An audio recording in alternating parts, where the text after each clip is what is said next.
প্রিয় দর্শক, চট্টগ্রামে একটি রহস্যের উন্মোচন হতে শুরু করেছে। যে চট্টগ্রাম নিয়ে এত বিতর্ক, যে চট্টগ্রাম হাতছাড়া হয়ে যেতে পারে, মনে হচ্ছে যে সেই বিতর্ক এখন সত্য এবং বাস্তবে পরিণত হতে যাচ্ছে। চট্টগ্রামে দ্বিতীয় দফায় কুকি চীনের 11,000 ইউনিফর্ম উদ্ধার হয়েছে, কিন্তু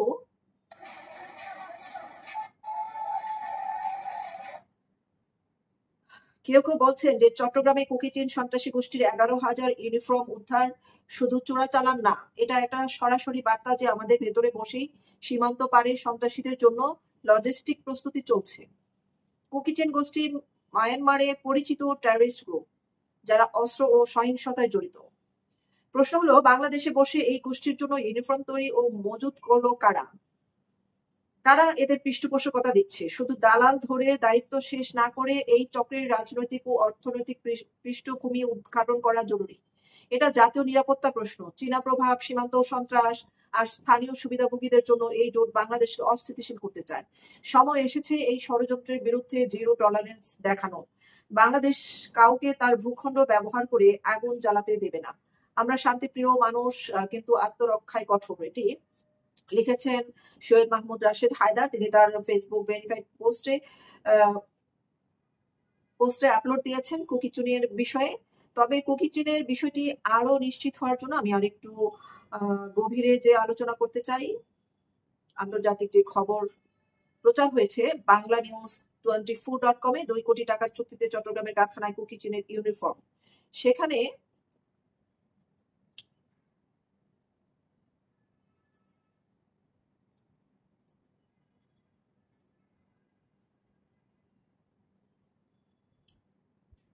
চট্টগ্রাম নগরের বাইজিদ বোস্তামি থানাধীন নয়ারহাট এলাকায় একটি পোশাক কারখানায় তৈরি হচ্ছিল পাহাড়ের সশস্ত্র সংগঠন কুকি চীন ন্যাশনাল ফ্রন্টের KNF এর ইউনিফর্ম, মানে যুদ্ধ পোশাক।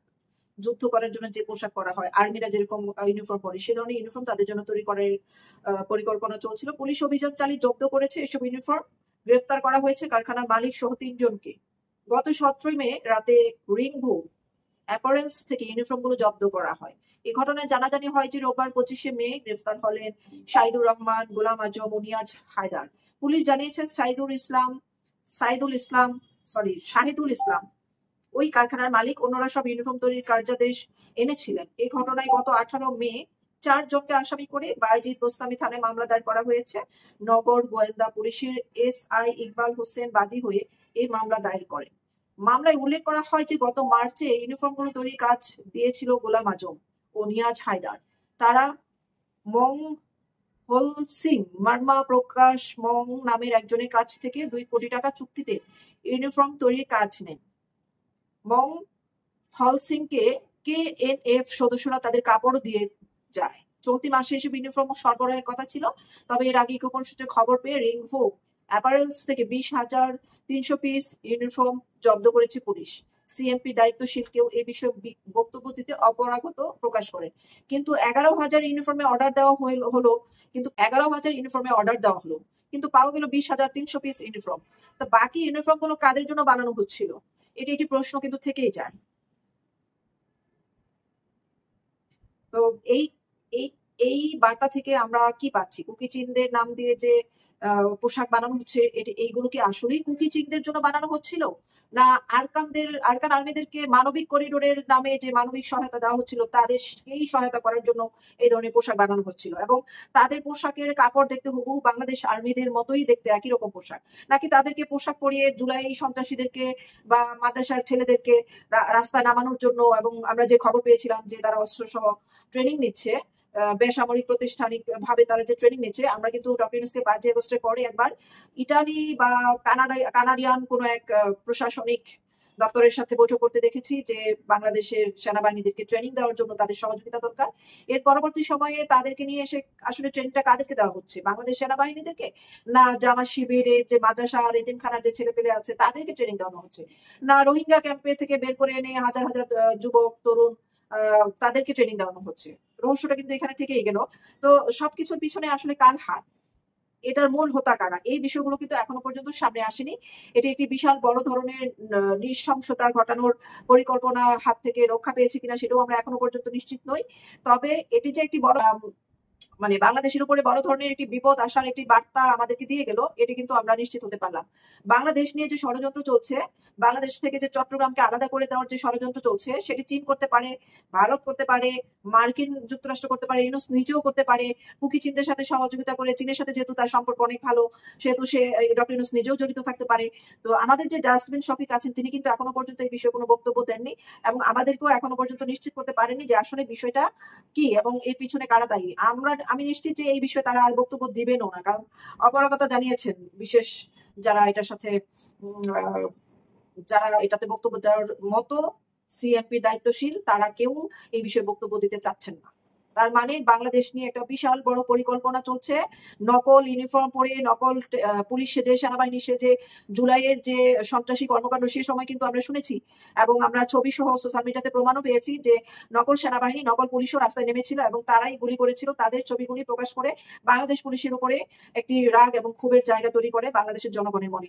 এবং নকল সেনাবাহিনীও রাজপথে নামিয়ে আসল সেনাবাহিনীদেরকে কিন্তু পিটিয়ে হত্যা করা হয় এবং পুলিশদেরকে হত্যা করা হয়। সেই দৃশ্যগুলো এবং সেই খবরগুলো কিন্তু মিডিয়াতে তারা প্রকাশ করেনি। এবং এক সময় ব্যারিস্টার ফুয়াদ কিন্তু বলেই ফেলেছে যে জুলাই আন্দোলন চলাকালীন সময় কতজন পুলিশকে যে তারা জবাই করেছে, হত্যা করেছে এবং সেনাবাহিনীও সেখানে হত্যার শিকার হয়েছে, সেগুলোর হিসেব কিন্তু এখনো পর্যন্ত পাওয়া যায়নি। তো বাংলাদেশের আসলে যারা বাংলাদেশকে পরিচালনা করছে, তারা তো প্রত্যেকেই বিদেশি নাগরিক।